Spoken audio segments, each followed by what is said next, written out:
Welcome, dear friends. Tonight, I will share with you the voice of a woman who has lived beyond time itself.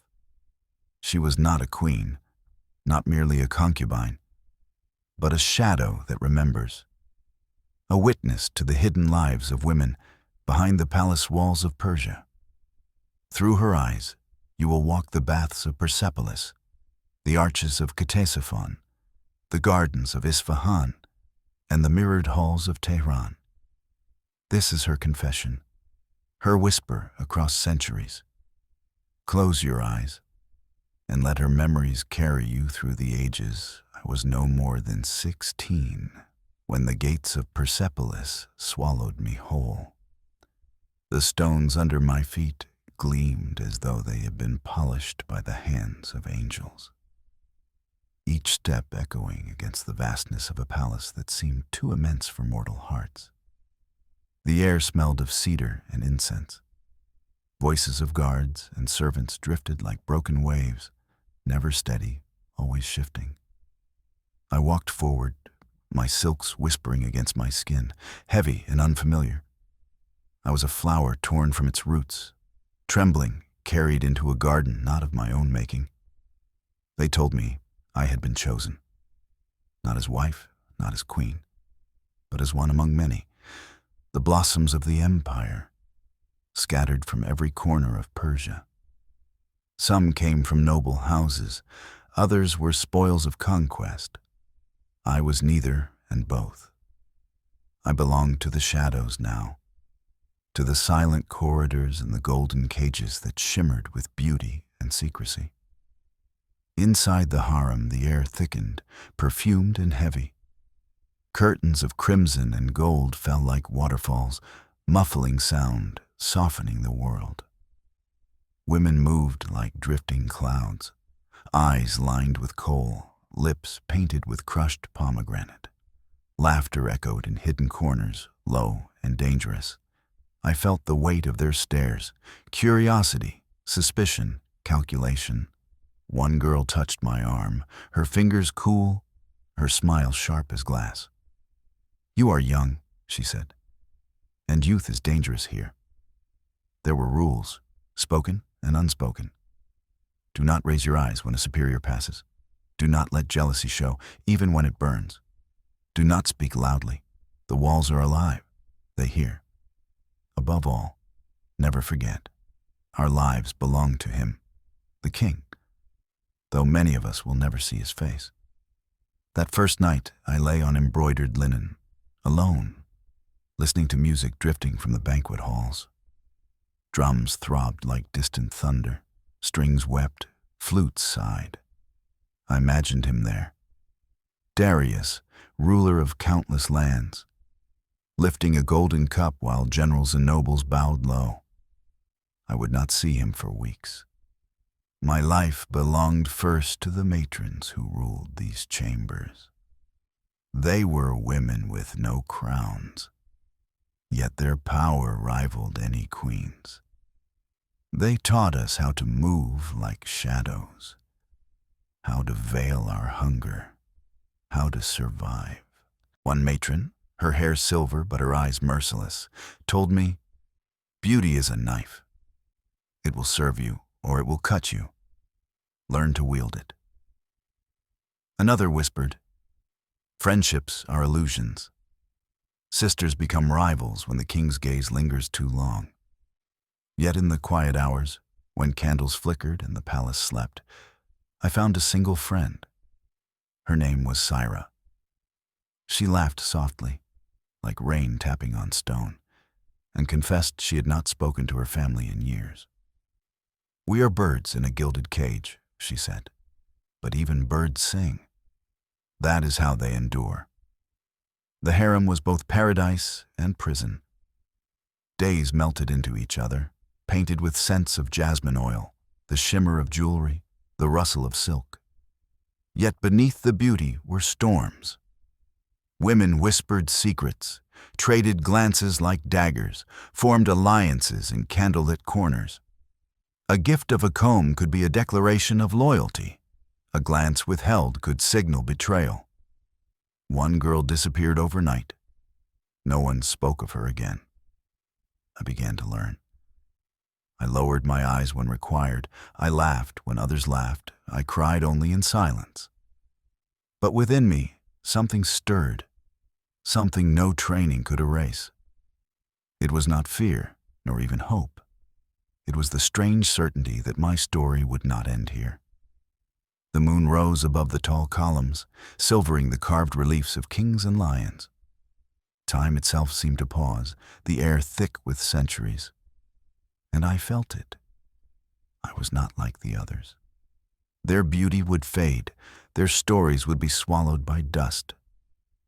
But I would remain. The first sign came in the mirror. I leaned toward the polished bronze, expecting to see the weary face of a girl grown older by weeks of sleepless nights. Yet the reflection was the same as the day I entered. Unlined, unmarked, untouched by time. Syra noticed it too. "You never change," she whispered, half in awe, half in fear. I hushed her quickly. Secrets like that could kill. Weeks later came my first glimpse of the king. Not in intimacy, not even in greeting, but from behind a screen, my face veiled. His voice rolled through the hall, deep and commanding. Laughter followed his words, heavy with wine and power. The women around me trembled, each hoping for a glance, a gesture, a moment of favor. I only listened. His presence was like a storm far away. Distant, yet one felt the thunder in the bones. Life in Persepolis taught me many truths. That desire can be both poison and cure. That silence can guard a heart better than walls. That a single night of favor could elevate a concubine to power, or cast her into oblivion. I learned that we were not merely playthings. We were pawns in games older than memory. Some bore sons and gained influence. Others were forgotten, fading like petals crushed underfoot. One evening, Syra dared to confess her dream. I wished to see the world beyond these walls again. To walk in the fields, to smell the earth after rain. Her words pierced me. I wanted to promise her freedom. But how could I, when even I was a prisoner? Yet deep inside, I knew something she did not. I was not bound to time as she was. I would endure, not just for years, but for centuries. I would watch empires rise and fall, and still my face would remain the same. As Persepolis burned its music into my soul, I made a vow beneath the pale moonlight. If I am to live as a shadow, then I will be a shadow that remembers. I will carry the voices of all who cannot speak, the desires of all who were silenced, the secrets whispered in the darkness of palaces. Kings will come and go, but I will remain, eternal witness to the hidden heart of Persia. Days passed like beads sliding along a silk thread, each indistinguishable until light caught it at a new angle. I learned to wake before dawn, to sit in the cool hush of the baths while steam rose in silver sheets, and to listen. The bathhouse was our parliament, our theater, our confessional. In mist, we were all half visible. In mist, we let truths escape. I learned who kept secret letters beneath a footstool, who bribed a eunuch with almonds and dates, who prayed to the moon, and who to the older gods that have no names. Our silhouettes wavered on the tiles like truths deciding whether to be born. Syra taught me the names of oils: myrrh for grief, rose for sweetness, frankincense for pride. Wear rose only when you are ready to be noticed, she warned, dotting a star of scent on my wrist. Rose tells stories on your skin.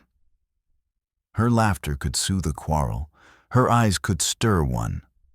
We were not sisters, but we became what women become when the world shrinks and the walls lean in. Keepers of one another's small salvations. She told me about a boy she had loved before the palace took her voice, and how sometimes she woke with a bruise on her heart where his name had been. The matrons watched us the way falconers watch falcons, measuring hunger, compliance, and the danger of our flight. One, named Arda, had a scar like a thin white rope along her forearm. She never spoke of it. Beauty is bargaining, she told me. Know what you trade away each time you smile. She taught us the arithmetic of glances. A glance lasts the time a candle trembles. A second glance is a debt. A third glance is a declaration. Do not spend what you cannot repay. There were nights when musicians played behind a lattice in the women's courtyard, unseen.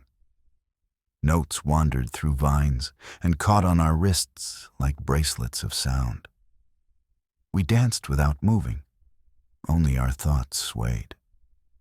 For a breath, I felt the skin of my soul loosen, as if I could slip out of it and be wind.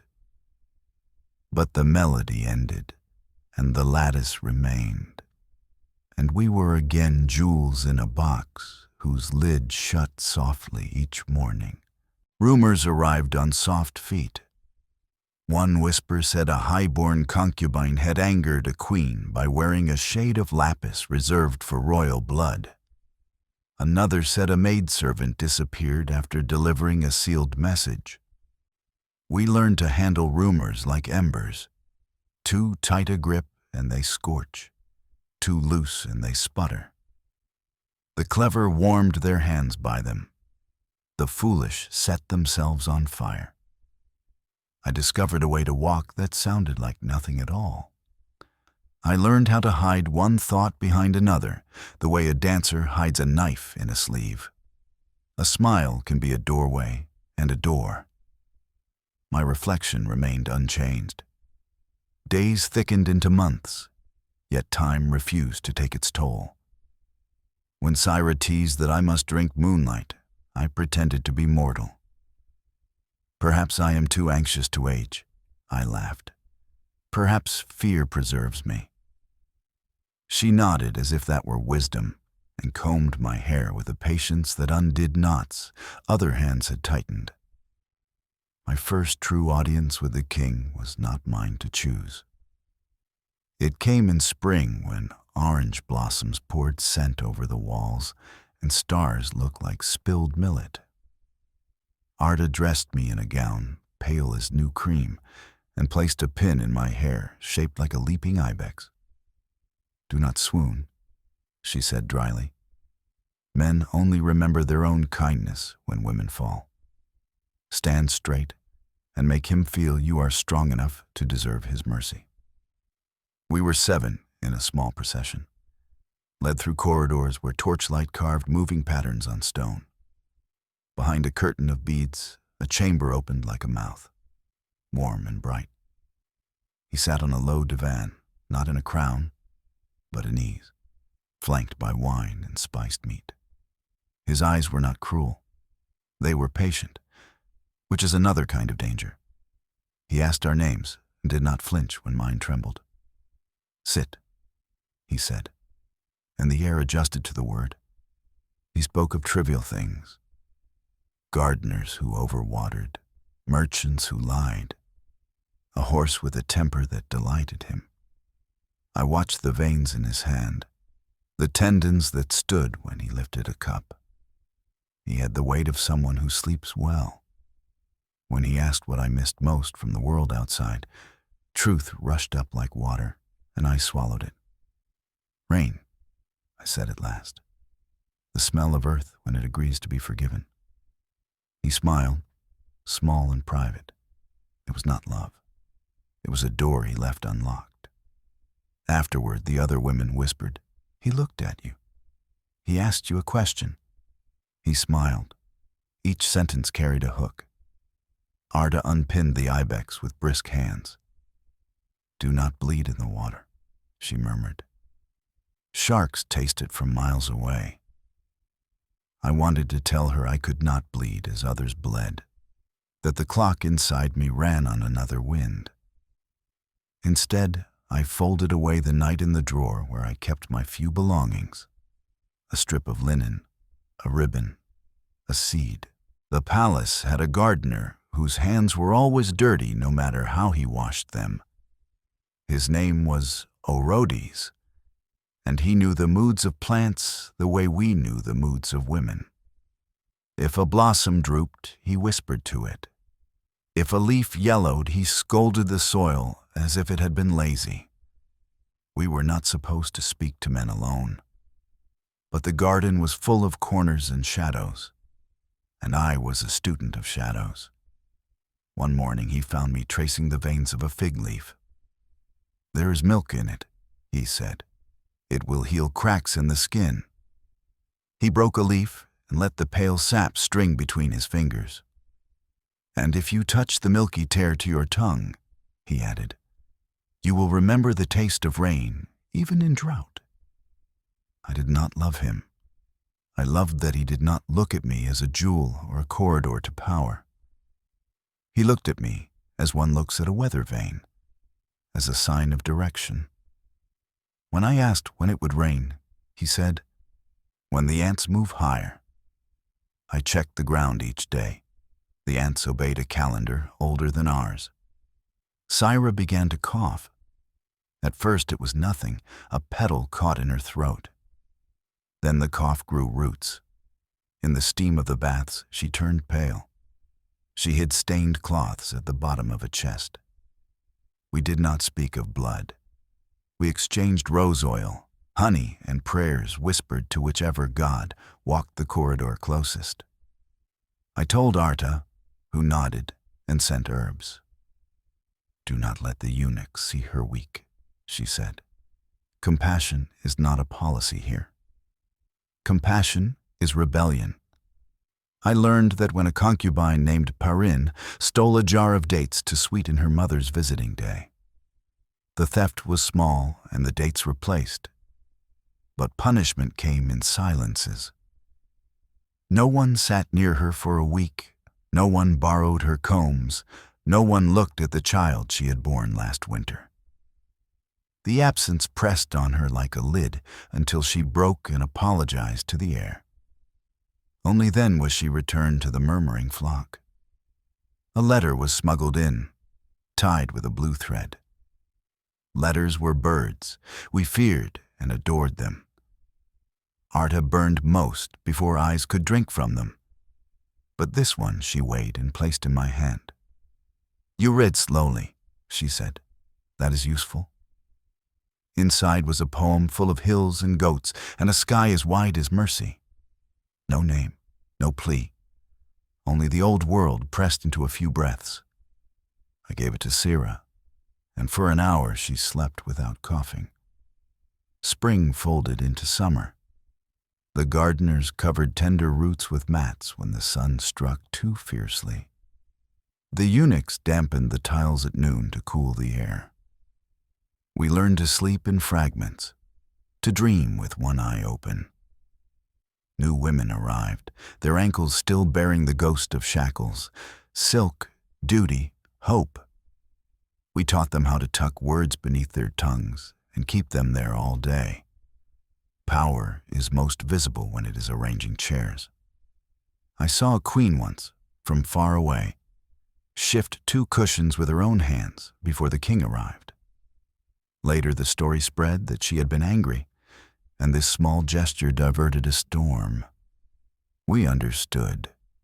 In palaces, storms begin with chairs. One afternoon, Syra did not rise. Her breath fluttered like frightened wings. Arta felt her forehead, tilted her chin. "She needs rest," Arta said. But rest is a chamber that sometimes locks from the outside.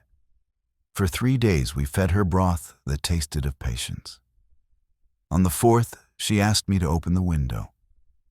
Light entered and lay on her hands, like a cat. "If I do not wake," she murmured, "tell me a story while I sleep." I told her about a shepherd who could whistle birds out of hedges, and how in his whistle even sorrow forgot its name for a while. She woke. Not everyone does. She woke thin as a drawn line, and with something new in her eyes, a wary gratitude that made them darker. "If I live," she said, "I will live twice." We both pretended not to notice that my face had not changed and would not change, while hers now spoke elegantly of what it had endured. The palace taught me the choreography of small rebellions, the way to pass a date from one palm to another so no one would see, the way to untie a knot with fingers that seemed to be smoothing cloth, the way to hold grief in the mouth like a seed until you could plant it in a safer season. I learned to whisper the truth to myself before it was outlawed in my chest. I learned to lie only to power, never to friends. There was a night of games. Those meant to make men feel their strength and women feel their sweetness. Hunters mimed chasing gazelles, courtiers guessed riddles, while nurses rocked children whose fathers were princes and whose mothers could not claim them aloud. The king asked, almost idly, what the moon was made of. Courtiers said milk, bone, ground glass. When he asked me, I answered, promises kept from breaking. He looked at me as if I had handed him water in a drought. And when promises break, he said, then they become dust that teaches the lungs to be careful, I replied. He laughed, not unkindly. I left the hall alive, which is not always guaranteed to those who hold mirrors to power. In the corridor, Arda took my arm. You are not a knife, she said. Do not cut him, even by accident. I wanted to tell her that I was older than knives and kings and the words used to weigh them. I wanted to say I had no interest in cutting, only in remembering. But I said, yes, madam, because survival is a language with a small vocabulary. In time, another rumor moved lightly and ruthlessly. A favored concubine had conceived. The corridors thickened with the scent of saffron and envy. Women rearranged their prayers. Gifts multiplied. The pregnant girl, Lala, was carried like a bowl filled to the rim. She wore amulets against the evil eye and ate pomegranates as if each seed were a bead on a rosary. Some blessings are the size of a child. Some are the size of a sigh. I visited her and felt the warmth of her fear. If it is a son, she whispered, I will be safe. We both knew safety is a gown that unravels if you pull any thread. I told her what I would tell a daughter. Love is a rope and a ladder. It will either tie you to the ground or teach you to climb out of a well. She laughed, then cried, then slept. When the child came, a boy with fists that argued with the air, the entire palace exhaled. Power adjusted itself almost imperceptibly like a sleeve tugged straight. There are poisons that taste like apricots and poisons with no taste at all. I learned this not from books, but from the way a woman named Dunya watched another woman drink. Dunya had a smile that made people forgive what they had not yet been asked to forgive. She had waited years for a single sentence to be spoken about her in the king's hearing. When it was not, something in her face hardened into a plan. The cup moved. The other woman lifted it. The other woman did not drink. How do we learn to stop a cup? With a glance, with a cough, with a misstep that looks like clumsiness and is really grace. I began to practice such accidents in my mind. I altered the path of a cup once.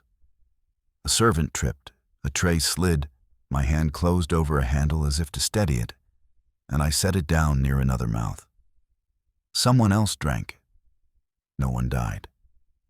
But the plot lost one of its legs and could no longer stand. Later, Dunya found me in a corridor that smelled of lime-washed walls and said, "You are lucky." I shook my head. I am patient. She understood and walked away. What I wanted most was not favor, nor jewels, nor the small thrones we built out of other women's failures. I wanted to stitch myself to something that would not decay. A song, perhaps, or a promise spoken so softly it could only be heard by whoever shared my pillow. I began to collect the palace in a ledger no one could see. The texture of tiles damp at noon, the sound of sandals moving fast, the weight of bracelets on a wrist that is telling a lie, the exact height of the moon on nights when the ants climbed. One evening, rain came at last. Not much, enough to pearl the leaves and set the ants trembling. The smell rose from the ground like a forgiveness I had not earned. Orodi stood in the garden and lifted his face as if he had grown up without a roof. "Now the figs will sweeten," he said. I closed my eyes and pretended not to be inside a palace at all, but in a field where shepherds whistle and a river speaks everyone's name. Syra joined us, thin and living, and for a moment the three of us were almost ordinary. When the clouds cleared, the moon was sharp as a cut bone. In that light, I felt the strangeness of my skin again. No mark of time, no sting of sleepless nights. I understood I was not lucky. I was unwilling to be counted by the same clock as others. It is a stubbornness as old as the first word. It is a sentence written on the inside of the heart. I did not ask who had written it. Questions are also knives. Arda aged. Power ages differently on women. It gathers like a shawl and then becomes too heavy. Her hands shook when she pinned an ibex in another girl's hair. She did not soften. "I have no daughters," she said once, not tenderly, not cruelly. "Do not make me regret that." I was foolish enough to ask, "Do you regret it now?" She laughed, and I learned the limits of my immunity. I apologized with a silence that lasted 7 days. On the 7th night, a shadow crossed the moon. "An eclipse," the priest said, "the gods playing with lamps." The palace grew very quiet, the way an audience quiets when a tragedy touches the line that will be quoted for years. We set out bread and salt and waited. The sky brightened again, as if it had changed its mind. We breathed. "Everything returns," Syra whispered. "Even light." I had not yet learned that not everything returns. Some friends leave the room and do not come back. Some children grow and become strangers to the women who fed them. Some kingdoms crumble and become floors for those who build new houses. But in that moment, I believed in return the way I believed in walls. Completely. The king called for a night of peace offerings. Everyone forgave a small fault in someone else, late payments, small lies, a borrowed bracelet. It was a clever ritual. People left the hall feeling good, which is cheaper than justice. He asked again what I missed most. "Rain," I said, and he shook his head, amused. "Always rain." "Always," I answered, because some answers protect better than swords. As summer tilted toward its end, the palace prepared for a festival. We learned a seated dance of hands telling a story of a river blessing fields.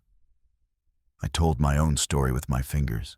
A girl taken, a door shut, a window opened, a vow made under a columned moon. The audience saw only a river. Arta saw more. "You will not be here forever," she said, tying a thread around my wrist. "When you leave, leave as if you were never here." It was the closest she ever came to kindness. That night the king watched with a face that could have been stone.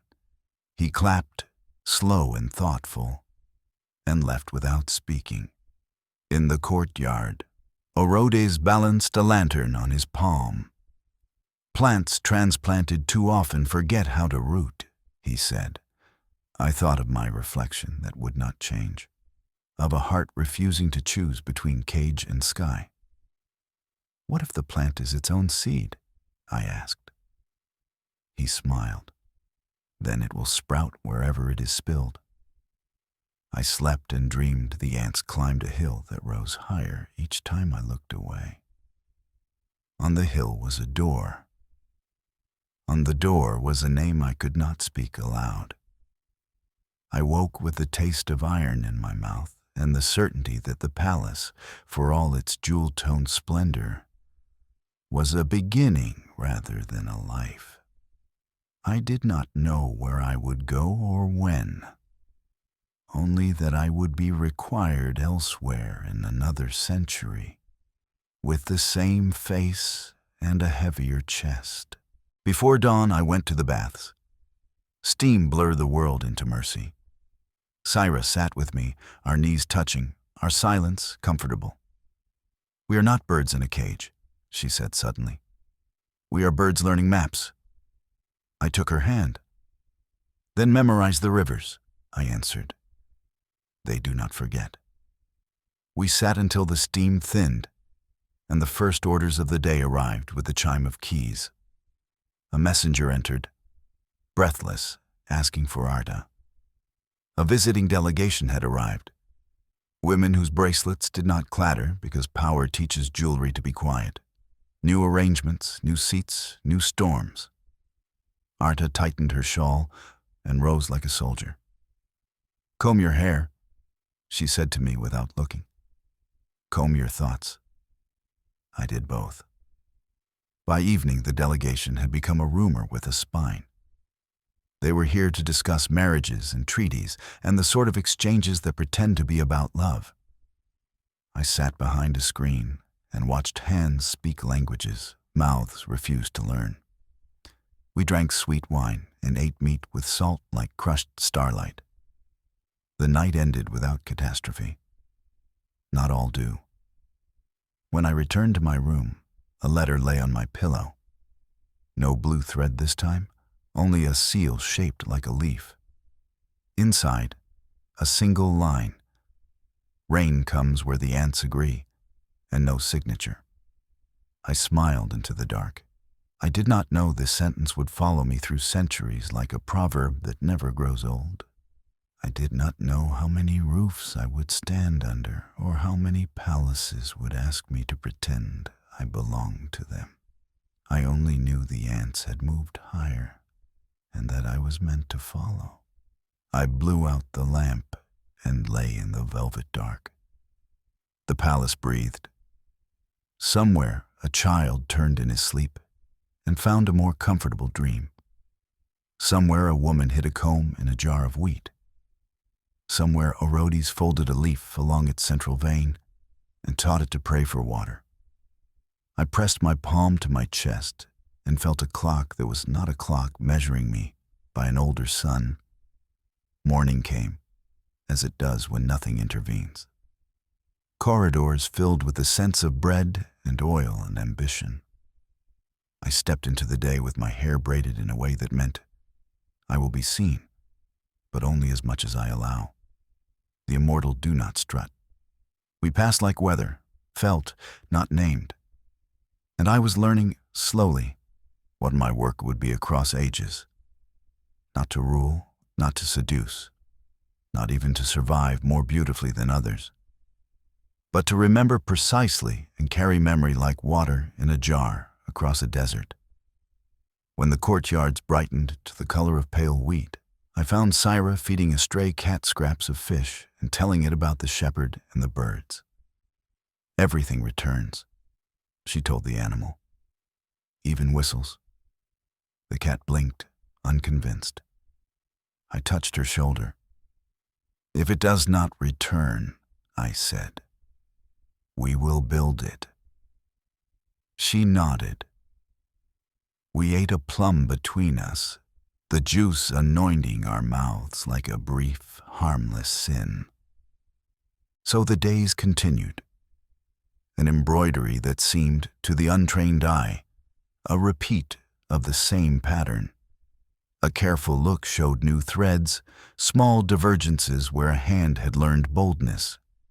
I felt the first pulling of a tide I could not yet name, a summons written not on papyrus, but on bone. Persepolis had taught me how to be a shadow that remembers. It had not yet taught me how to leave. That too would come, written in fire, spoken in a language even the ants understand. The season turned again, as if the palace itself exhaled a different breath. Autumn painted the vineyards beyond the walls, though we could not see them. We knew only because the wine grew sweeter, and the eunuch spoke of workers with purple-stained hands. Within the harem, the air shifted in subtler ways. Women wrapped shawls more tightly at night, and the lamps burned longer to fight the growing dark. We became more attentive to each other's silences, because silence in autumn often meant a dream had grown heavy. One evening, I was summoned with others to a private chamber where a scholar read aloud verses in Old Persian. The words curled through the air like smoke, half prayer, half decree. I listened as though I had always known them, as though they were carved into my ribs before I was born. When the scholar closed his book, I whispered one line under my breath and found it tasted of iron. A few women looked at me strangely, wondering how I understood a tongue they themselves barely knew. I smiled as though I had guessed, but inside I felt the old clock turn, reminding me I carried more than one lifetime of memory. Syra grew stronger in body, but softer in spirit. She no longer spoke of escape. Instead, she dreamed of permanence within walls. If we cannot leave, perhaps we can plant ourselves here, she said, braiding her hair with gold thread. Perhaps these walls will learn to love us. I envied her surrender. I feared it too. She would find safety in acceptance. I would find suffocation. The immortal cannot rest in soil that refuses to travel. Arta continued her silent campaign of endurance. Her eyes weighed every gesture. Her hands arranged alliances as if they were cups on a tray. One night she caught me lingering at a window. "Do not fall in love with distance," she said. "It will never love you back." I wanted to laugh, because distance already had. It had been my most faithful companion, waiting patiently across centuries, reminding me that kingdoms are only lodgings and time the only empire. When the king finally summoned me alone, I walked as one walks into a storm, steady, resigned, listening to the small cracks in the air. He sat with less ceremony this time, his robe plain, his eyes tired. "You always speak of rain," he said. "Why?" I looked at him and thought of erodes, of ants, of the smell of earth surrendering. "Because rain is what falls without asking permission," I answered. He studied me for a long while. Then he dismissed the guards and let silence spread. "Tell me," he said softly, "what do you remember most?" I could have told him everything. The faces of women long buried, the taste of forgotten fruits, the shape of a god whose name had been forbidden. Instead, I said, "I remember promises that broke gently, like reeds, and did not cut the hand that held them." He smiled almost sadly. "Then you are luckier than most kings." From that night, I knew he would not forget me. But favor is a double-edged gift. Women began to watch me with sharpened gazes, their laughter carrying hooks. Syra warned me to be careful, and Arta pressed her lips into a line that meant I had entered a game she could not protect me from. I thought of Dunya and her poison, of Lala and her child, of the letters tied with threads. I understood that memory itself was dangerous. Those who remember too clearly disturb the peace others pay dearly to keep. Winter arrived like a hush. The stone floors chilled our feet. Our breath coiled visibly in the mornings. We sat closer together at the baths, steam thick as mercy around us. Rumors froze more slowly, taking longer to travel but sharper when they arrived. One spoke of an uprising in a distant province, another of merchants who withheld tribute. We knew little of politics, yet every whisper eventually touched us, because unrest outside meant suspicion inside. The king grew restless. The harem mirrored him with unease. Nights lengthened, and women dreamed of fires consuming palaces. I did not dream, or rather, my dreams were too old to call new. Then came the night of fire. Not rebellion, not destruction, ceremony. The torches of Persepolis lit every courtyard, every relief. Shadows leapt like spirits across carved lions and winged bulls. We carried lamps in procession, our faces painted in vermilion, our steps measured to the beat of drums. The king appeared on a balcony, a dark figure against a sea of flame, and raised his hand as though to command even the shadows.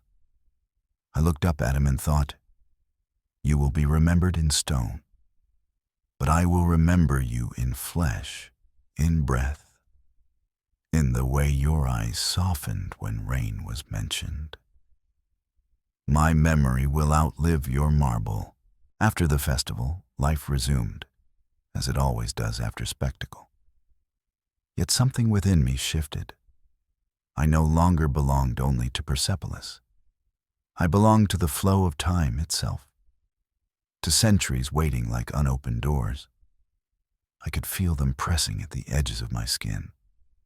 Kyra clutched my hand one night and said, "Promise me we will not forget each other." I wanted to answer, but the truth was cruel. I would never forget. But she, mortal and fragile, would fade. So I kissed her forehead and whispered, "I promise," and hoped my lie was a kindness. The day came when new envoys arrived, men in strange robes, speaking tongues heavy with different winds. Treaties were signed, gifts exchanged. Among them I saw a scroll bearing a map, lines drawn like veins across the skin of the world. I realized I would walk those lines, one day, in palaces not yet built. Persepolis was not my prison. It was my first chapter. One dawn, as the ants climbed higher and the clouds gathered, I stood at the balcony of the harem and let the wind carve my face. Columns rose around me like silent witnesses, their reliefs eternal yet mute. I too was eternal, but not mute. I whispered into the morning, "I am the shadow that remembers." My voice was carried away, perhaps to the ears of gods, perhaps only to the stones. But the vow was sealed. And though I would remain within those walls for many seasons more, a part of me had already stepped beyond them, walking toward centuries yet unborn. The palace had taught me already that days could be mirrors of one another. Yet each reflection hid a subtle difference. In the second year of my captivity, I began to sense the invisible threads binding us, threads that tugged tighter with each passing season. Rivalries hardened, small gestures grew teeth, and every whispered word carried a shadow. The mornings began with ritual. We were woken before dawn, bathed in warm water perfumed with rose petals, and our hair oiled until it shone like obsidian. The matrons inspected us as if we were vessels being prepared for sacrifice. A wrinkle in a garment was not merely untidiness, it was disrespect. The tilt of the head, the weight of the gaze, all were measured, judged, memorized. I mastered the art of invisibility, being present without becoming prey. Kyra had recovered her strength, though she remained fragile in spirit. She leaned on me often, her laughter softer now, her dreams smaller. She no longer spoke of escape, but of securing a place of quiet within the palace. "If we cannot leave," she murmured, "then perhaps we can carve a corner of safety." I smiled for her sake, but inside I felt the weight of my secret. Safety was a costume in this place. Beneath it, the body always trembled. Rumors grew fertile that year. One woman, famed for her beauty, had drawn the king's attention more often than others. Her name was Ctesiphon, and she carried herself with the arrogance of someone who believed the stars themselves had been hung for her alone. She draped her voice in silk, let her hands linger where others would have withdrawn, and each time she left the king's presence, women whispered like reeds in a rising wind. Power follows attention, and attention is a dangerous currency. I watched as alliances formed around her, women eager to share in her glow, to secure favors in her ascent. Yet shadows gathered too. Jealousy sharp as knives, resentment unspoken but visible in tightened jaws. The matrons kept their eyes everywhere. "Ctesiphon shines too brightly," one said to me. "The brightest flame burns shortest." And indeed, her fall came swift. A gift of jewelry, meant to honor her, carried a flaw. When the king examined it, he found the stones poorly set, the gold less pure than promised. Whispers spread that Ctesiphon herself had arranged the deceit, hoping to hoard wealth or favor. Whether true or not did not matter. In palaces, perception is heavier than truth. She was dismissed from the king's sight, her chambers stripped, her allies scattering like startled birds. We did not see her again. Her disappearance reminded us of the fragility of our positions. A woman could rise in a breath and vanish in another. We were taught to paint our faces with confidence while hiding the trembling of our souls. I began to understand that survival here was not merely obedience. It was performance. A theater where each woman played roles within roles, never letting the mask slip. Yet, amid the politics of beauty and fear, a forbidden tenderness grew within me. It began in small gestures. A guard whose eyes lingered longer than allowed, a hand steadying mine when a step faltered, a voice lower than necessary when addressing me. His name was Artaban, though we never spoke it aloud. To name something is to give it power, and power in secret is peril. Still, I felt the tremor of possibility each time our paths crossed. It was madness, I knew. Discovery would mean ruin, not only for me, but for him.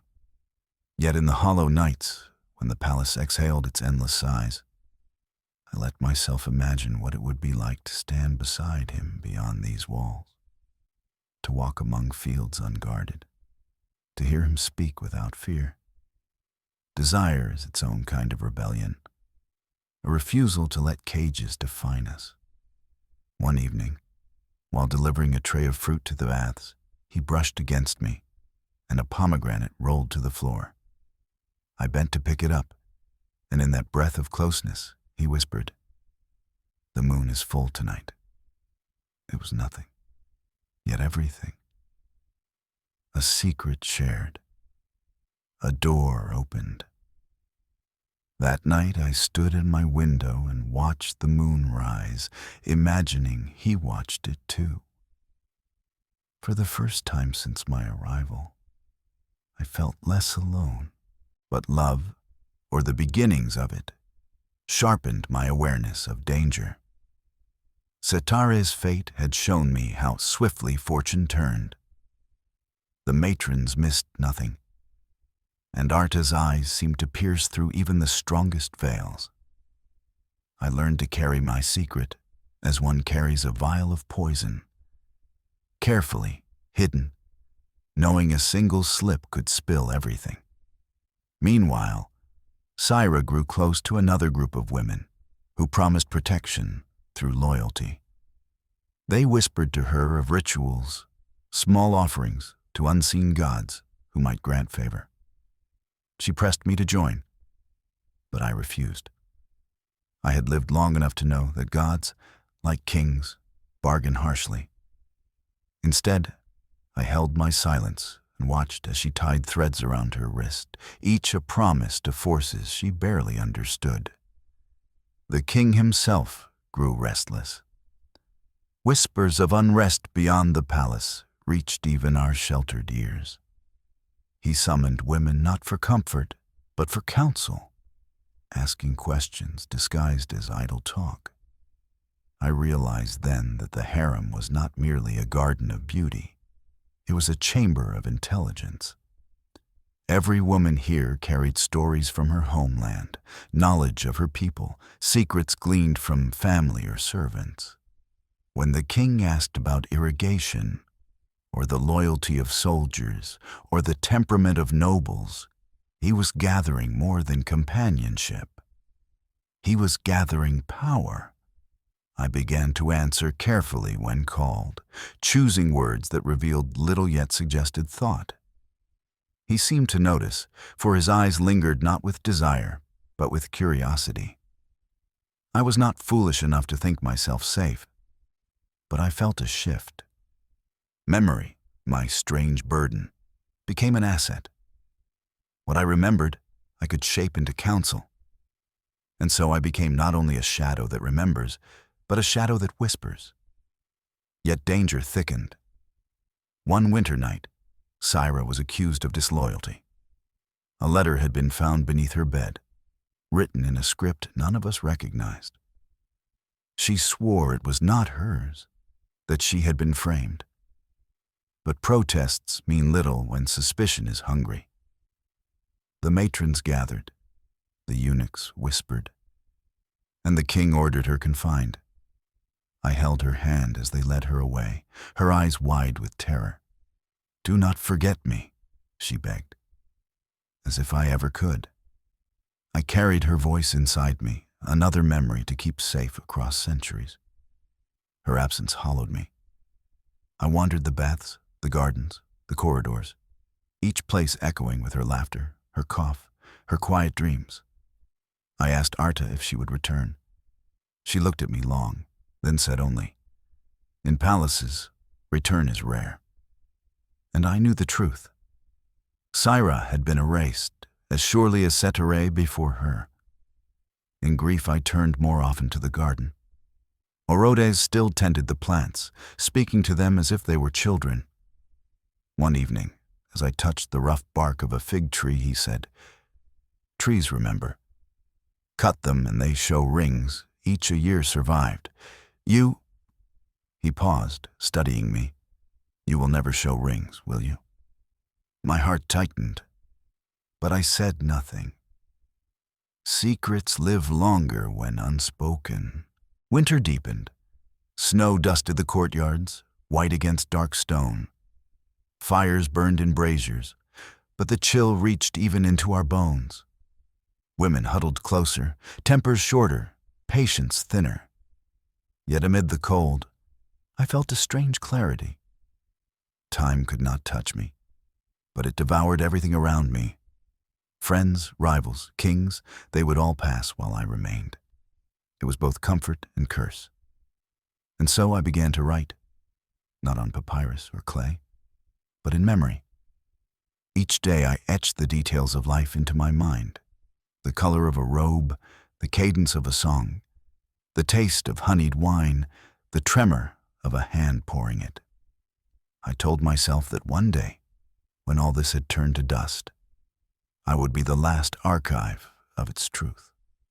The harem was not merely a prison nor a stage. It was a library, and I its keeper. The months that followed were painted in muted colors, as if the palace itself had grown weary of its own grandeur.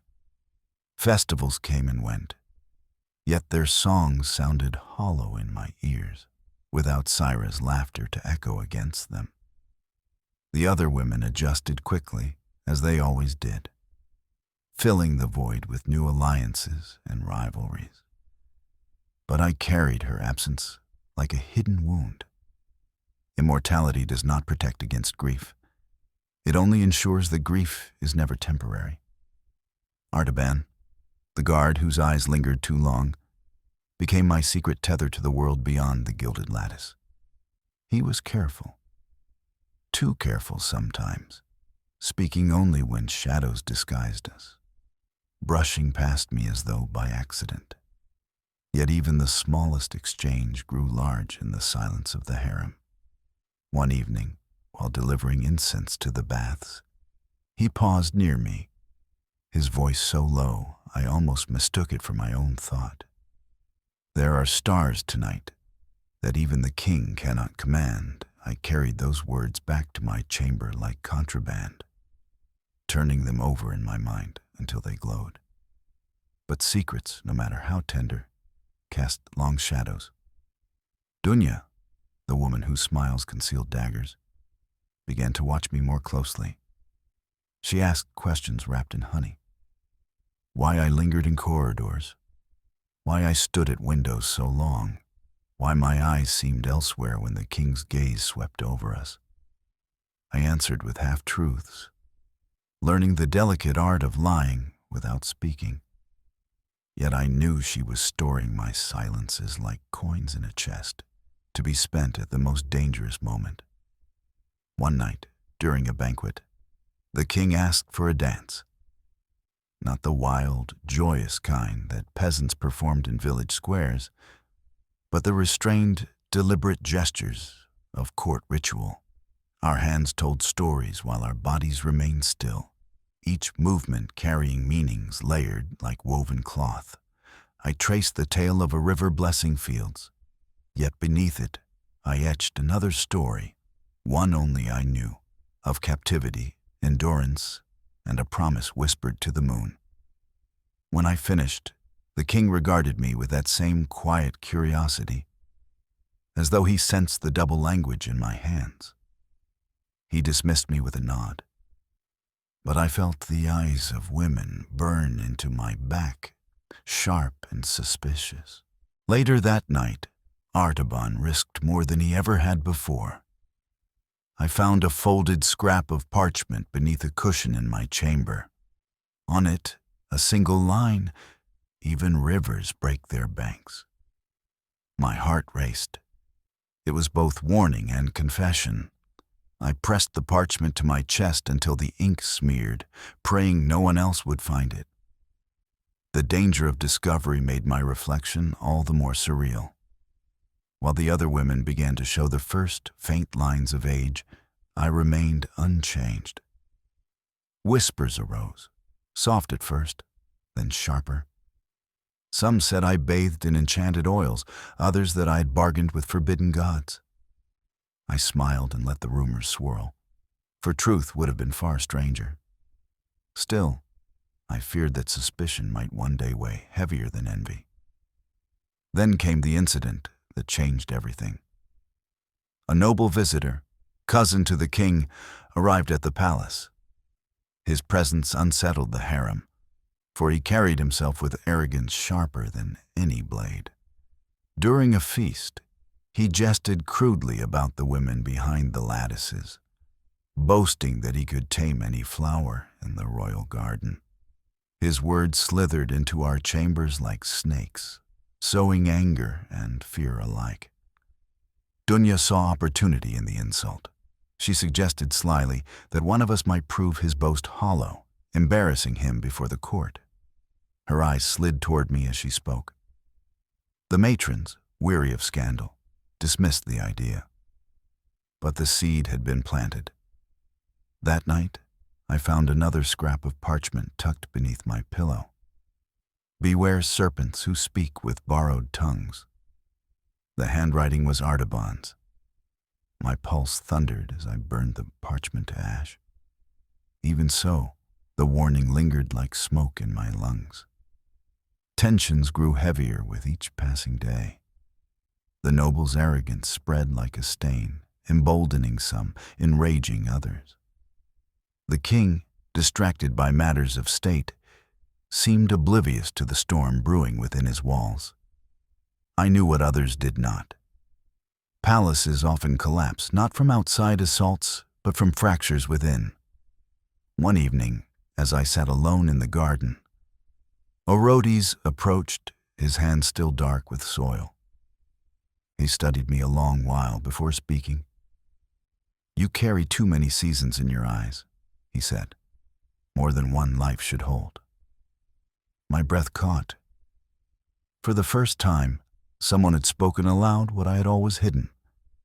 I considered denying it, but his gaze was kind, not accusing. "If you are more than what you appear," he continued, "then use it to remember us. The earth forgets quickly. Let someone carry our stories when we are gone." I promised him silently, though my voice trembled too much to form the words. The promise became a burden and a purpose. I began to memorize everything with sharper focus. The colors of tapestries, the names of maids, the rhythm of prayers whispered in languages no longer spoken. If my fate was to endure, then I would be the living archive of lives too easily erased. But endurance demanded sacrifice. One night, Artaban caught my hand as I passed him in a shadowed corridor. His touch lingered a heartbeat longer than safe. "Leave this place," he whispered, "before it consumes you." My throat tightened with the knowledge I could not speak, that I could not leave, not truly, not forever. Time would always call me to the next palace, the next cage. I only whispered, "Some cages travel with us." His eyes filled with sorrow, but he released me without another word. Winter turned to spring again. Blossoms scented the courtyards, and with them came renewed danger.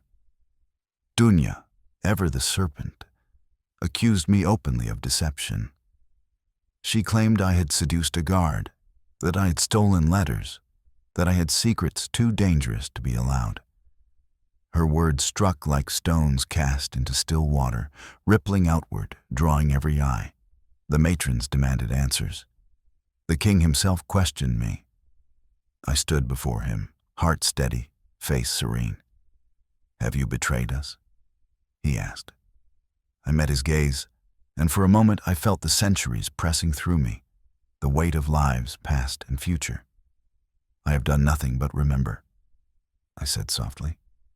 The chamber hushed. The king searched my eyes, and whatever he saw there silenced him. At last he dismissed the accusations with a wave, declaring them baseless. Dunya's fury was quiet, but it burned hot. She avoided me after that, yet I knew she plotted still. Enemies rarely disappear, they only change their masks. I slept lightly, listening for footsteps in the dark, breathing prayers not to gods, but to memory itself. The seasons folded over themselves again. Women came and went, children were born and hidden, alliances rose and fell like tides. Through it all, I remained the same, my face untouched by time. And with each passing year, I felt the pull of history stronger, tugging me toward another chapter, another dynasty waiting to claim me. One dawn, as the ants climbed higher and the earth smelled of rain, I realized Persepolis was no longer my prison, but my foundation. I had learned the rules of survival, the weight of secrets, the cost of desire. I was ready now for whatever century awaited. And so I whispered to the stones of the palace, to the columns carved with kings and beasts, "I will carry you. When fire comes, when ruins scatter, when your name is spoken only by strangers, I will remember. I am your witness." The stones said nothing, but I felt them settle, as though relieved to be less alone. When Persepolis was dust and silence, when fire had licked the stones and kings were carved only in memory, I still remained. Time carried me forward as if I were a leaf borne on an endless river. Centuries folded and unfolded, and I opened my eyes again in another palace. in another age. The city of Ctesiphon, jewel of the Sasanian kings. The palace here was unlike Persepolis. Where Persepolis had been a monument to stone and eternity, Ctesiphon breathed with arches that soared like wings and halls that swallowed sound. The great Iwan curved above us like the vault of heaven, its bricks glowing in sunlight, its shadow cool as a cave. Rivers curled around the city, heavy with trade boats, and the air smelled of spices and wool. The world had changed, yet the harem remained, a cage of silks and secrets, unchanged in essence, if not in form. I was once again among women gathered from every corner of the empire. Armenians with copper hair, Indians with bangles that sang, Arabs with eyes lined as if to trap the desert night. Each carried her own story of how she had come here, but few dared tell it aloud. We all became silent threads in the same tapestry, embroidered to please the gaze of one man, the Shahanshah, King of Kings. The order here was stricter, the hierarchy sharper. At the top sat the queen, chosen not merely for beauty, but for lineage and political weight. Beneath her, the concubines, ranked like stars around a moon, some glowing brighter, others nearly invisible. And beneath even us, the servants, who knew more of our lives than any priest or noble. The matrons were here too, older women with iron in their spines, guardians of rules that even kings rarely bent. I had lived this rhythm before, but now I carried knowledge Persepolis had carved into me. I knew that beauty was a blade, that silence was a shield, that memory was power. While the others scrambled for favor, I watched. While they adorned themselves with gold and jewels, I wrapped myself in patience. The Shahanshah was said to be fierce, unpredictable, a man of appetites and ambitions that reached across continents. I did not fear him. I had seen kings before and would see kings again. But what I did not expect was the depth of the intrigues here. In Ctesiphon, women were not only companions, but politicians in silk. Every glance was a treaty, every smile a declaration of war. Queens wrote letters disguised as prayers, concubines carried messages hidden in their hair, alliances formed and dissolved in the time it took for a lamp to burn out.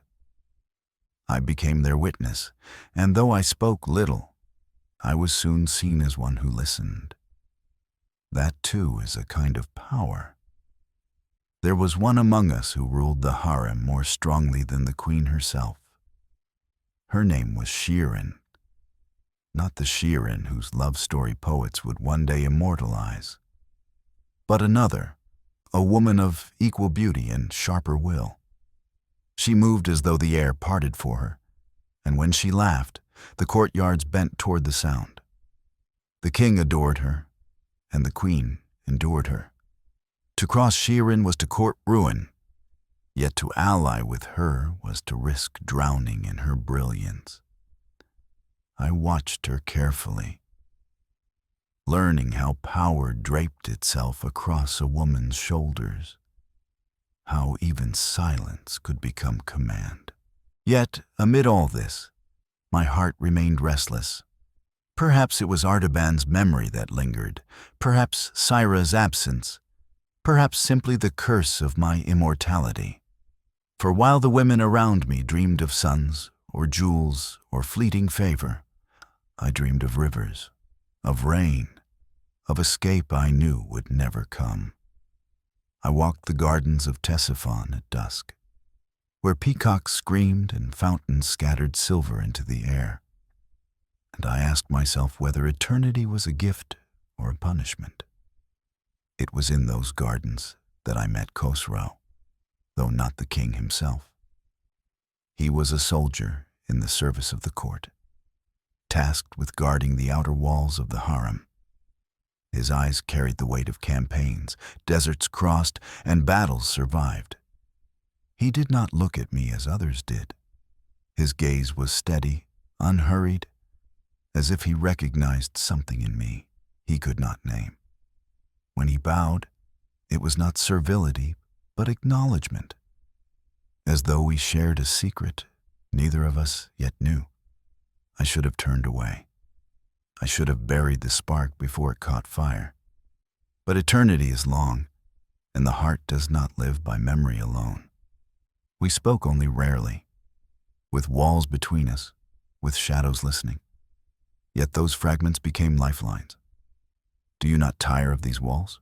he asked once. "I tire of them," I confessed. "But I fear the world beyond them even more."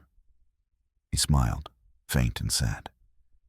"The world fears you as well, though it does not know why."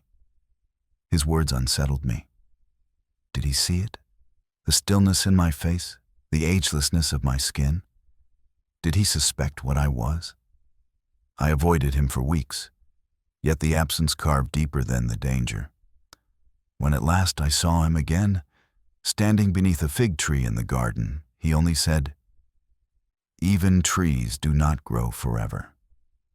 They fall, and others rise." But roots remember I carried that sentence with me like a talisman. Meanwhile, within the harem, storms gathered.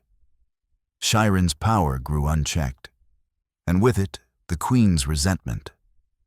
The two women circled each other like lions, each strike hidden beneath gestures of courtesy.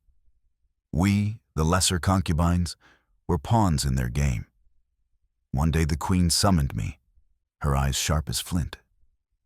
"You are quiet," she said, "too quiet. Tell me what Shirin plots." My heart stilled. I knew nothing of Shirin's secrets. Yet to answer falsely was as dangerous as silence. I bowed my head. "Majesty, I only remember." I do not predict she studied me a long moment, then dismissed me with a wave. But suspicion lingers longer than smoke.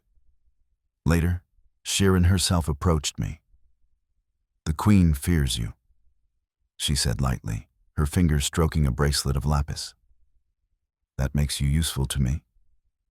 Her gaze was too sharp, her smile too deliberate. "Do not betray me, shadow girl."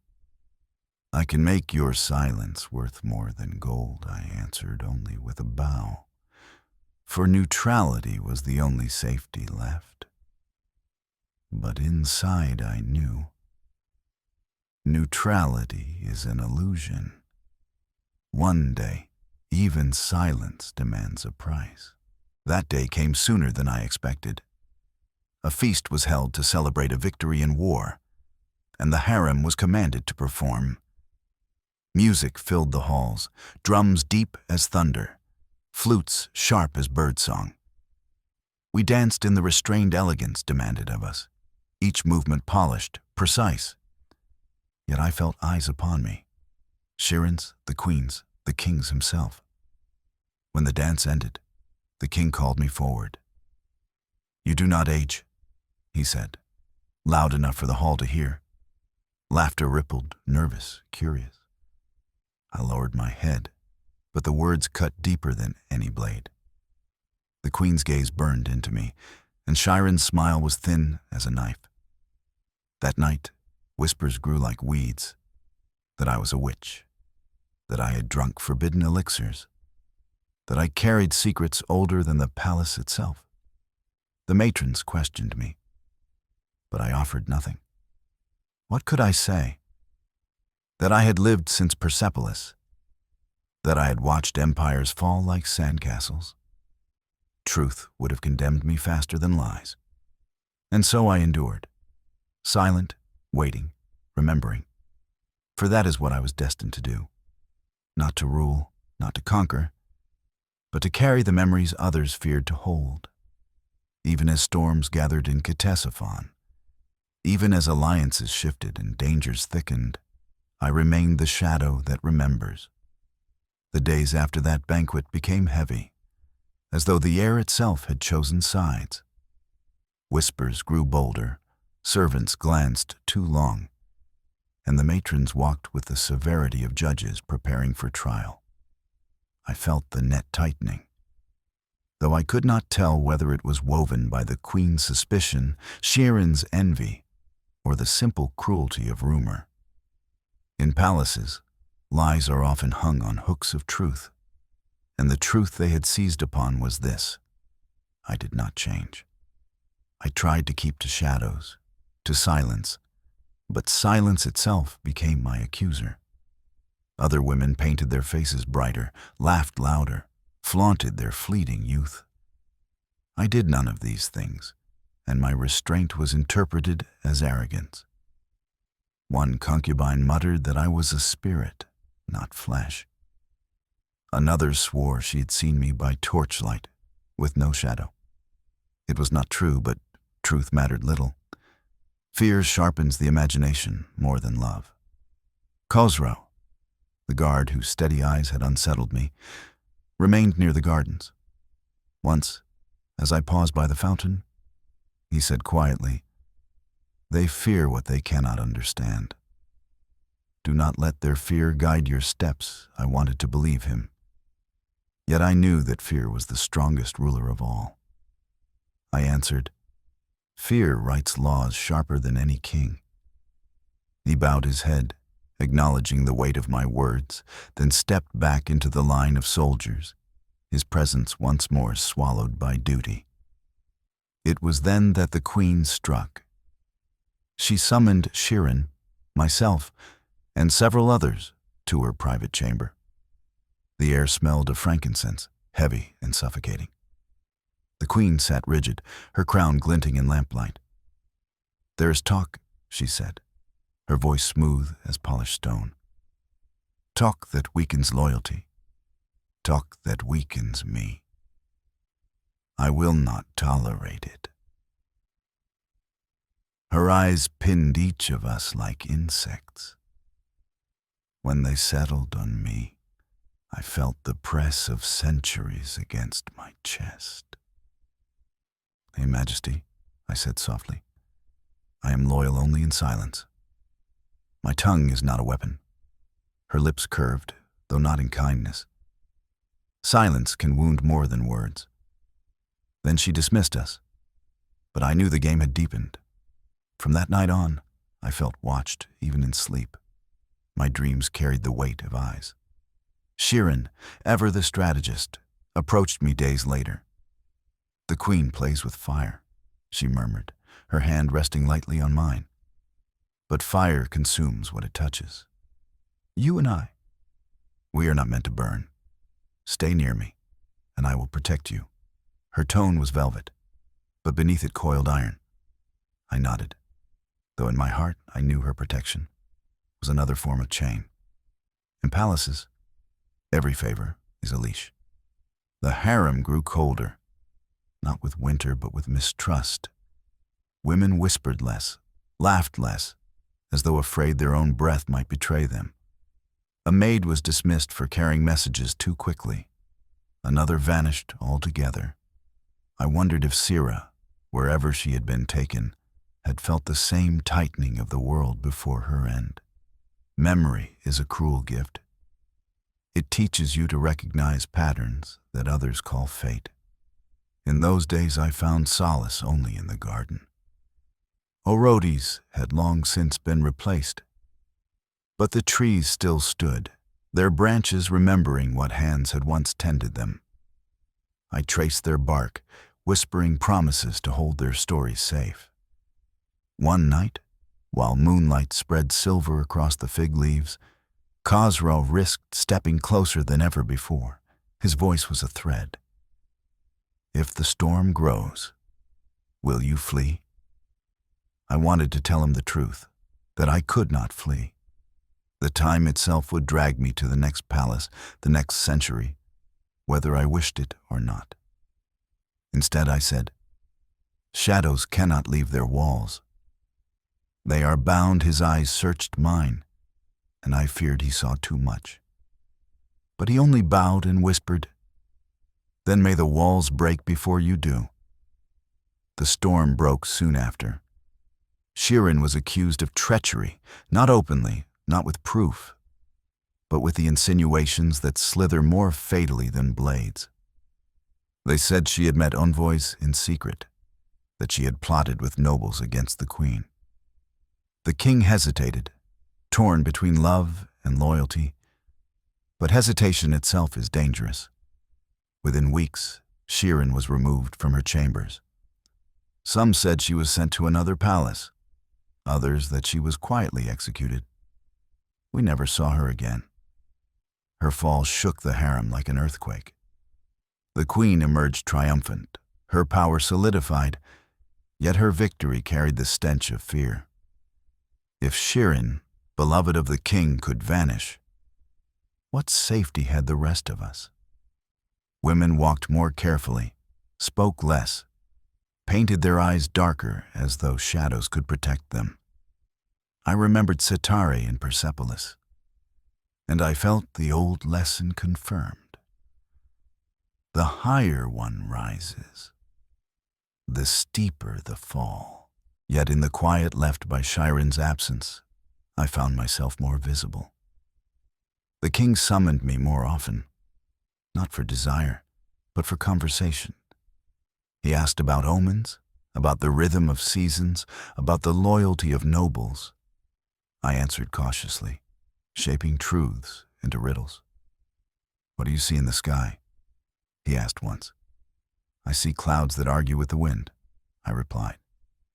He smiled, half amused, half unsettled. "You speak like someone who has lived many lives." I lowered my eyes, hiding centuries behind lashes. The queen's suspicion never eased. She watched me from across chambers, her gaze sharp as a drawn bow. Once she said, within earshot of many, "Some women bloom too long. Flowers are meant to fade." The words were a warning dressed as observation.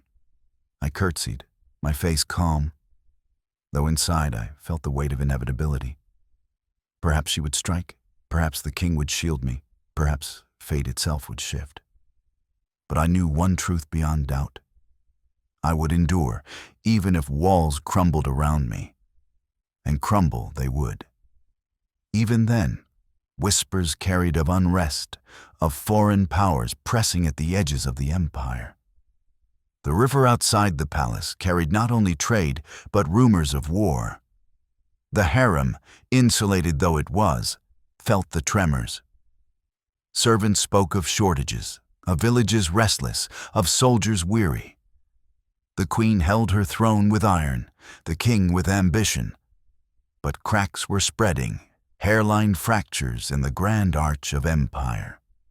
I stood beneath the great Iwan one evening, its height so vast it seemed the sky itself had been bent to stone. I laid my hand on the brick, warm from the day's sun, and whispered, "I will remember you." For I knew, as surely as rain falls, that even this marvel would one day be dust. That was my curse, my vow, my endless duty. To outlast walls, to outlast kings, to carry their echoes in my unchanging skin. The night before a new campaign, Khosrow came to me one last time. His armor smelled of oil and steel, his eyes of resignation. "I march at dawn," he said. I nodded, though my throat ached with words unsaid. "Will you return?" I asked, though I already knew the answer that time would carve. He smiled faintly. "If I do not, remember me." I almost laughed through my tears. That is all I ever do. He left, and the garden felt emptier than ruin. I did not know his fate, though I could guess. Soldiers seldom returned unchanged, if at all. I carried his memory, as I carried all others, tucking it into the ledger of my soul. And when dawn came, and the queen paraded her triumph, and the king spoke of glory, I stood silent, the shadow that remembers, waiting for the next chapter time would demand. When centuries turned and empires shifted like sand, I awoke again beneath domes painted with stars. This time it was Isfahan, heart of the Safavid dynasty, a city that glittered with light and geometry, a place men called half the world. The palaces here did not rise like the stern arches of Ctesiphon, nor like the solemn columns of Persepolis. They bloomed, intricate and radiant, each tile a fragment of sky, each corridor a river of color. I entered the harem of Shah Abbas as if stepping into a labyrinth of mirrors. The walls were carved and painted with flowers that never wilted, birds that never flew, skies that never dimmed. Music threaded through every hour, lutes, flutes, and voices soft as silk, rehearsing endlessly to please a sovereign whose appetite for beauty rivaled his appetite for power. Women here were countless, more than I had seen in any age before, gathered not only from Persia, but from lands as far as Georgia, Circassia, and India. We were pearls strung along an invisible cord, each polished, displayed, hidden, and weighed. Yet this harem was more than a place of waiting. It was a world of politics disguised in perfume, a court within a court. The Queen Mother held sway like a general. The favored concubines were envoys, advisors, spies. Information flowed more swiftly here than wine. Every servant's whisper, every merchant's gift, every gesture from the Shah was gathered, interpreted, transformed into advantage or ruin. I, who had already endured centuries of courts, learned to tread even more carefully. The rules had multiplied. Where once silence had been enough, now wit was required. Where once patience had preserved me, now performance was demanded. We were expected to sing, to play music, to embroider verses into silk, to appear as fountains of endless delight. And yet, beneath the performances, the same old struggles coiled. Envy, ambition, fear. There was a girl from Georgia named Mariam, whose laughter filled entire courtyards. She was quick with her words, quicker with her hands, able to braid hair into patterns so intricate they seemed woven by fate itself. She became my companion, though I kept always a part of myself guarded. "You never change," she teased, just as Syra once had. "Not a wrinkle, not a shadow." "You must be blessed by the saints," I smiled, letting her believe what she wished. In truth, the blessing felt more like a chain. The Shah himself was a man of restless energy. He visited the harem not always for passion, but for counsel, for distraction, for the pleasure of being surrounded by beauty that obeyed. He noticed me rarely, and when he did, it was with the puzzled look of a man sensing something out of place, but unwilling to linger on it. That suited me. I had learned long ago that the most dangerous place in a harem was at the center of a king's gaze. Still, danger found me. A favored concubine named Farah began to whisper that I was unnatural, that I used charms to preserve my youth.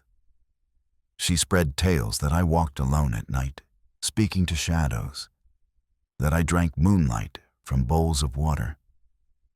The stories spread faster than denial could chase them.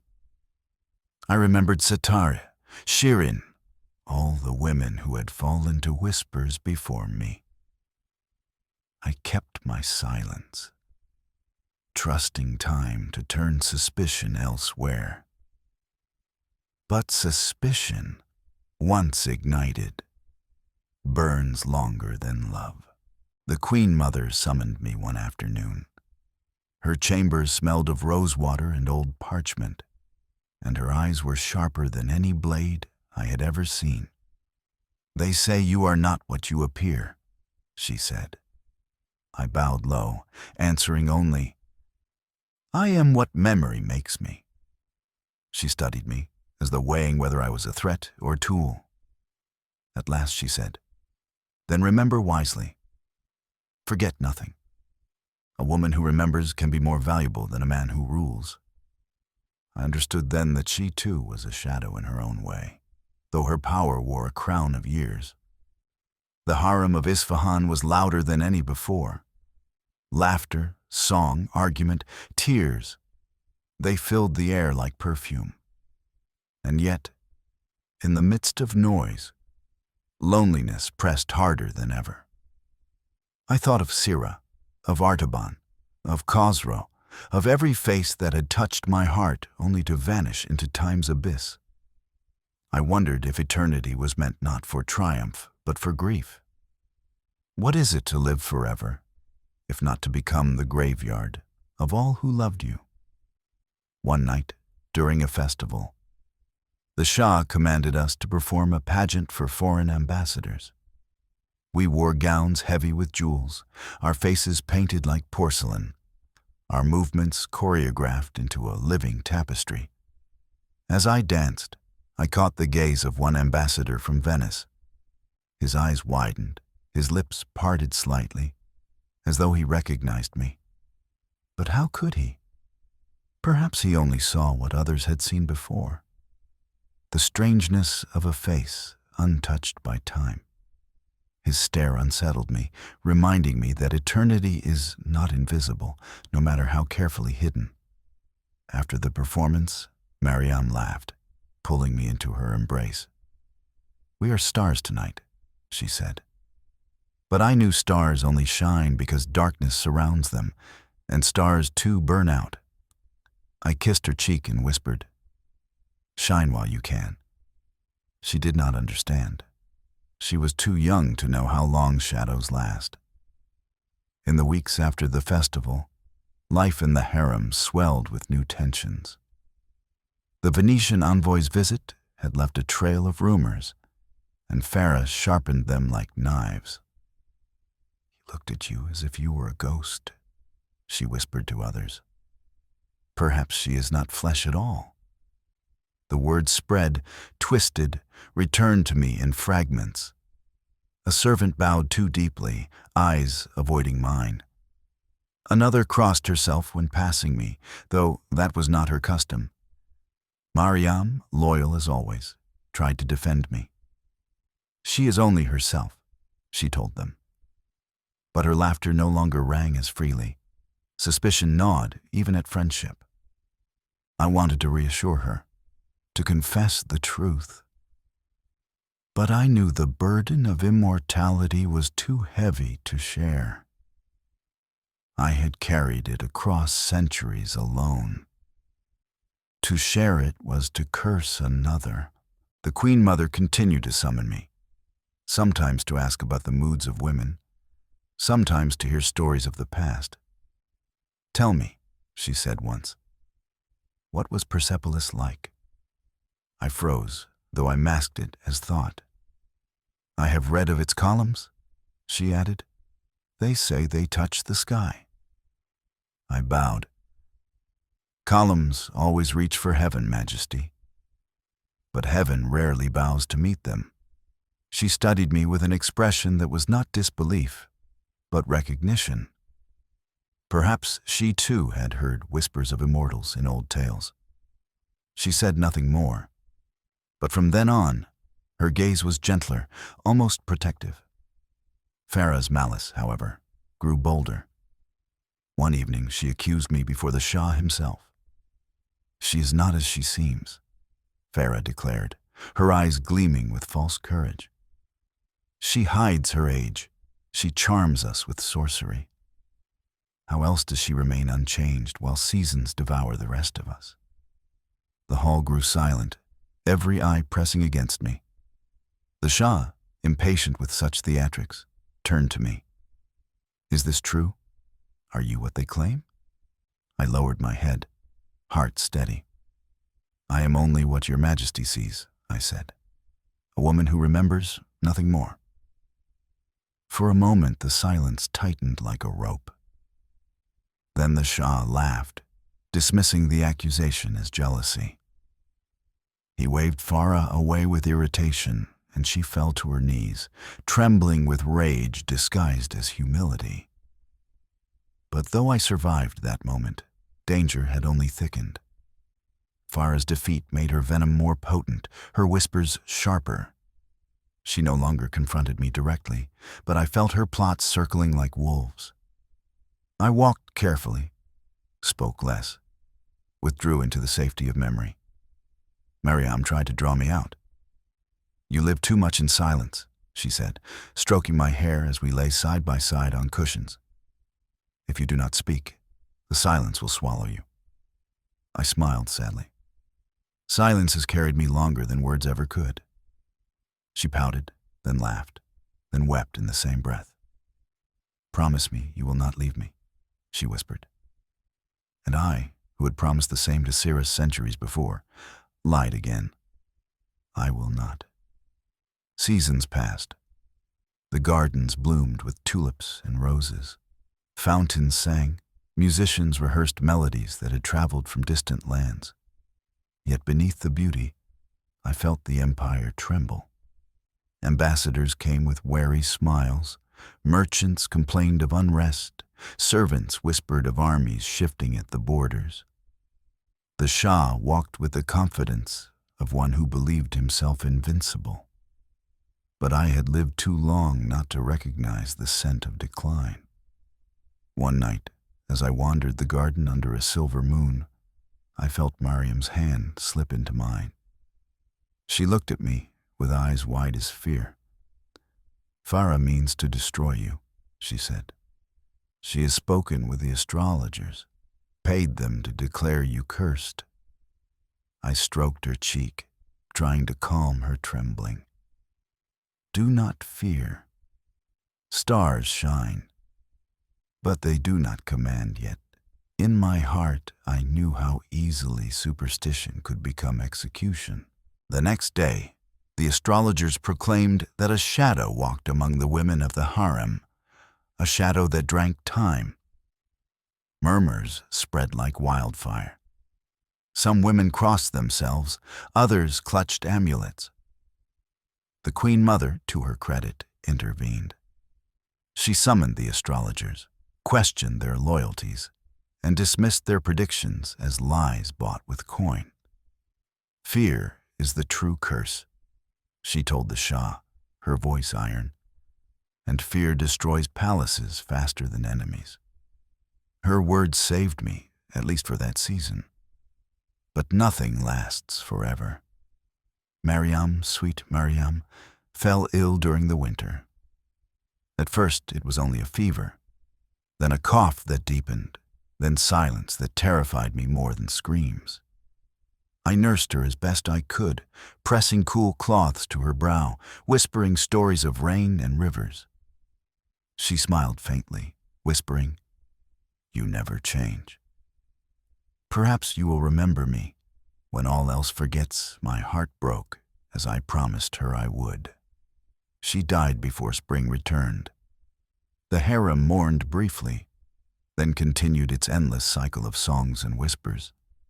I carried her memory as I had carried Sirah's, Artaban's, Khosrau's, countless others.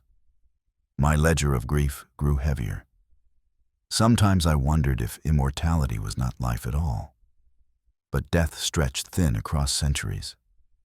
Farah, emboldened by Mariam's absence, tried once more to ruin me. She planted a vial of strange powder among my belongings, claiming it was poison. The matron searched, found it, and dragged me before the Queen Mother. Yet the Queen Mother only raised an eyebrow. "Do you think me blind?" she said to Farah. "I know who plays with daggers here." She turned to me. "Go. And remember that word again. Remember, as though she knew the truth of me." Farah's fall was slow but certain. The Queen Mother arranged for her dismissal, sending her to a distant estate.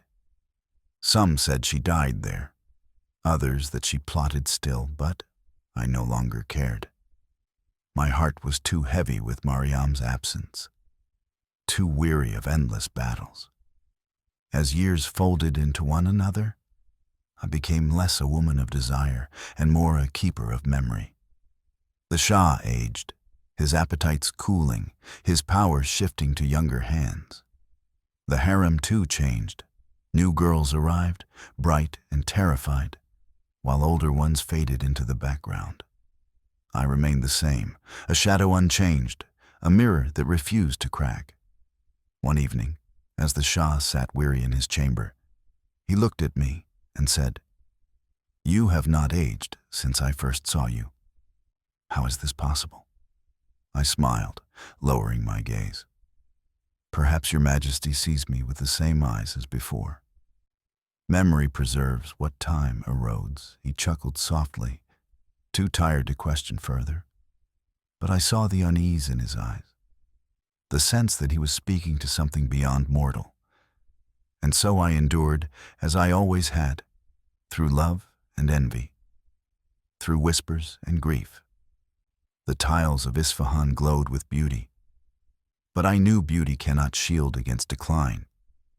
I felt the empire faltering, the future trembling near. And I prepared myself, as always, to carry its memory forward when the walls turned to dust, when the gardens of Isfahan faded behind me, when domes cracked and palaces grew weary. I found myself drawn again into the river of centuries. The Safavids had ruled with brilliance, but brilliance too dims. Armies faltered, treaties dissolved, and the empire bent beneath the weight of ambition and betrayal. I remained, unchanged, stepping out of one ruin and into the next rising court. The new age smelled different. The Qajar dynasty unfurled like a heavy tapestry, less radiant than the Safavids, yet no less intricate. Their palaces rose in Tehran, mirrored halls sparkling with glass and light, their harems vast and labyrinthine. Once more, I was gathered among women whose beauty was weighed like coin, each brought from distant provinces, each bound by duty disguised as privilege. The Qajar harem was both more open and more confined than those before it. Mirrors lined the walls, multiplying our reflections until I seemed to see endless versions of myself. One aging, one laughing, one weeping, though in truth I did none of those things. The Shahs delighted in spectacle, in the display of power, in parading the abundance of women, as though each were a jewel in his crown. But beneath the glitter lay the same old stories. Jealousy sharpening into betrayal, alliances whispered into pillows, love smothered by fear. By then, I carried centuries of grief within me. The faces of Sirah, Ardaban, Khosrow, Mariam, all drifted through me like ghosts. Yet new faces appeared, and I learned their stories too. There was Layla, who played the tar so sweetly that even the Shah paused to listen, her fingers weaving melodies that told of mountains and rivers she would never see again. There was Fatemeh, sharp-tongued and clever, who could turn servants into allies with nothing but a glance and a promise. There was Anahita, too beautiful for her own safety, whose very presence seemed to provoke danger. I watched them all, held their secrets, and remembered. That was my duty, my curse, my gift. One evening, the Shah, Nasir al-Din, summoned the harem to a hall drenched in lamplight. He had just returned from journeys to the west, his eyes wide with marvel at inventions and machines that seemed like magic. He spoke of photographs, of mirrors that captured not only the body, but the soul. He commanded that we sit for portraits. The women fluttered, adjusted their veils, painted their lips. When it was my turn, the camera's eye blinked at me, and I wondered what it would see. Would it catch the centuries behind my face? Would it trap the agelessness I carried? When the photograph was revealed, it looked no different from the others. Youthful, luminous, ordinary. Relief swept me, yet unease lingered. Memory had always been mine to guard. Now machines threatened to steal it, to preserve what I did not choose to share. The world was changing, and I did not know if even immortality could outrun the lens of progress. The harem in those days was less a prison of walls than of eyes. We were watched not only by matrons and guards, but by cameras, by gossip columns, by a city hungry for spectacle. Women who once might have lived and died in silence now found themselves painted, photographed, whispered about in salons. Some rejoiced, thinking visibility meant power. I knew better. To be seen is to be vulnerable. Shadows are safer. Still, danger found us as it always did. Layla, the musician, was accused of mocking the Shah in a song. Her tar was taken, her fingers bound, her music silenced. Fatemeh was caught passing letters to a noble who dreamed of rebellion. She disappeared one night, her bed left empty, her fate never spoken of again. Anahita, the too beautiful, died suddenly after a feast. Some said poison, others said despair. I held their names within me, carving them into the ledger of my soul, promising they would not vanish as easily as their bodies had. And yet, in the midst of grief, there were moments of strange tenderness. A maid whispered prayers over me as she combed my hair, believing me blessed.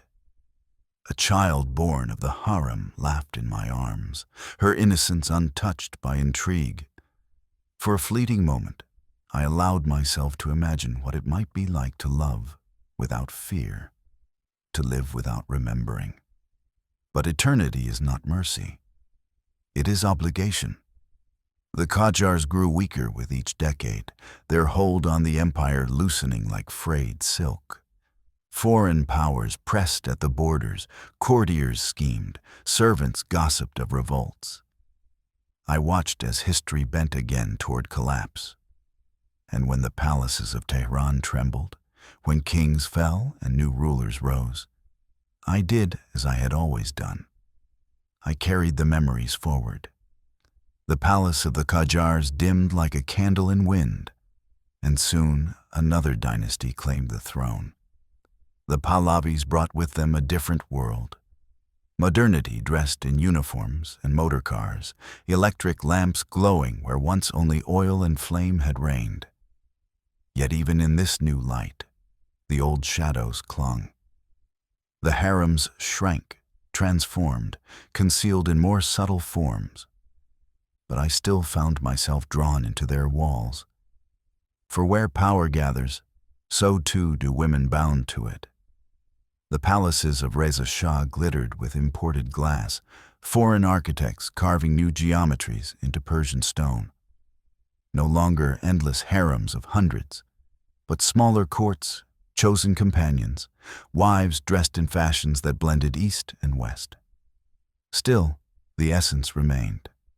Women traded as symbols, as alliances, as reflections of a man's might. The cages had changed shape, but not purpose. For me, the transition was disorienting. I had grown accustomed to the rituals of harems, to baths perfumed with rose water, to the hierarchy of concubines and queens. Now, the lines blurred. Women were educated. Some traveled abroad. Some spoke languages of distant lands. They dreamed not only of sons and jewels, but of universities, of freedoms half promised. I listened to their voices with awe, with envy, with fear. Was this the beginning of an end to the world I had known for centuries? Among them was Soraya, a woman whose beauty shone like a blade of moonlight. She was chosen not merely for lineage, but for the way she seemed to embody the Shah's vision of a modern queen. She wore gowns sewn in Paris, spoke German and French, laughed with a confidence rare in any harem I had ever known. Yet behind her radiance lay sorrow. She bore no child, and in that absence the whispers sharpened as they always did. I saw in her the same story I had seen in Shirin, in Mariam, in Sirah. Women devoured not by lack of love, but by the weight of expectation. I kept close to her when I could, offering silence more than counsel. She once confided in me, late at night, her eyes luminous with unshed tears. "They love me for what I cannot give," she said, "and they hate me for the same." I pressed her hand, wishing I could tell her that she would live forever in memory, that I would carry her name beyond centuries. But I had learned that such promises comfort only me, never those who must endure the moment. In those days, the world outside the palace grew louder. Cars roared through Tehran, radios carried voices across distance, cameras no longer whispered but shouted, scattering images across continents. Secrecy, once the shield of women, began to wither under this new light. Where once our faces had been hidden behind lattices, now they were printed in magazines. Some rejoiced, claiming freedom at last. But I, who had watched empires rise and fall, wondered if visibility was only another kind of captivity, brighter but no less binding. The Shah's parties were grand, glittering with diplomats, generals, queens from other nations. Women no longer danced in secrecy, but before entire halls of strangers, their jewels flashing beneath electric chandeliers. Yet even there, I recognized the same undercurrents. Jealousy simmered, alliances shifted, whispers clung to the edges of laughter. The stage was new, but the play remained the same. I thought often of Sirah, of the baths of Persepolis, of the scent of frankincense in Ctesiphon, of the gardens of Isfahan. Each era had layered itself upon me like silk upon silk, until I felt heavy with centuries. Yet my reflection remained unchanged, my face still the same as the girl taken long ago. I feared the day might come when the cameras would reveal what the mirrors never dared. That time did not claim me. But the greatest change was within me. For the first time, I saw women fighting not only within the palace, but beyond it. Protests stirred in the streets, women's voices rising in demand, not whisper, but thunder. They asked for education, for equality, for the right to shape their own futures. Their courage moved me more than any king's ambition ever had. I longed to stand among them, to lift my voice too. But I remained where I always had been, in the shadows, in silence, remembering. The harem, as I had known it, dissolved. Walls that once guarded hundreds of women now housed only a few. Concubines became wives, companions, consorts. The word harem itself began to vanish, spoken with embarrassment, as though history could be erased by shame. Yet I knew better. Nothing vanishes. Everything leaves a trace, if only in memory. One night, as I stood at a window overlooking Tehran's electric glow, Soraya beside me, she whispered, "The world is changing too fast. Do you think we will be remembered?" I turned to her, my heart heavy with centuries. "Yes," I said softly, "because I will remember." She smiled, not understanding, but for me that was enough. The world outside the palace no longer whispered, it roared. Revolutions shook the streets, voices of the people rising higher than the domes of mosques and palaces. The Shah's harem, once a labyrinth of intrigue, shrank into irrelevance as new powers claimed the stage. I remained, as always, caught between centuries, watching history fold into itself like silk drawn into a tight knot. In the years that followed, Iran changed faster than I had ever seen. The palaces grew quiet, their chambers abandoned, their fountains dry.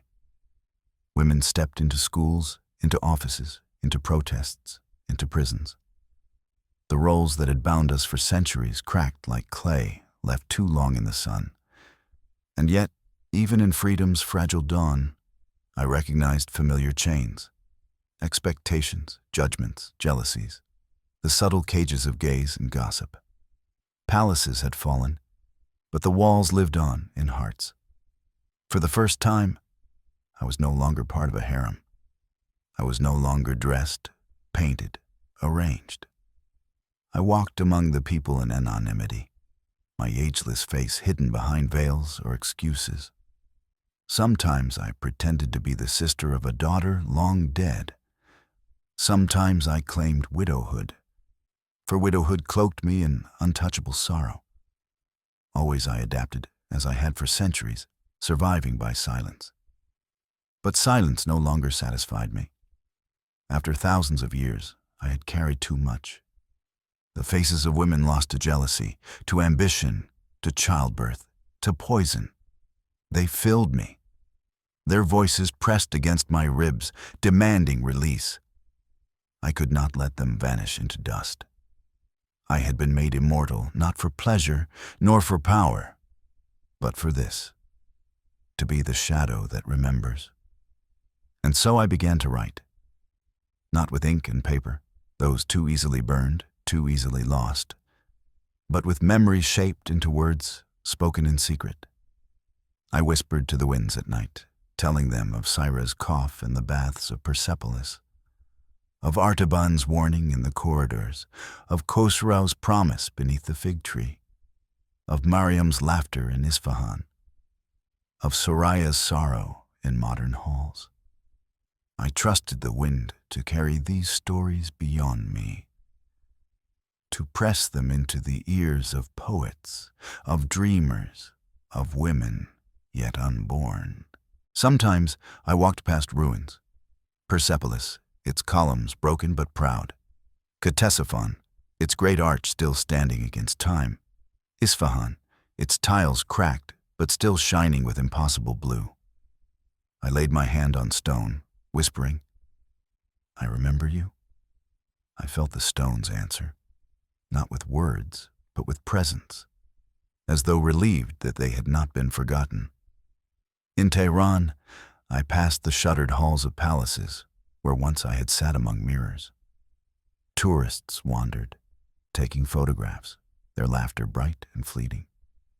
None of them knew the secrets the walls had held, the tears soaked into carpets, the blood spilled in silence. I walked unseen among them, a ghost made flesh, the last witness to centuries of women erased. There were times I longed to end it, to surrender memory, to lay down the weight of centuries. But each time I thought of it, I saw Sarah's eyes, begging me not to forget. I heard Mariam's whisper, "Remember me." I could not betray them.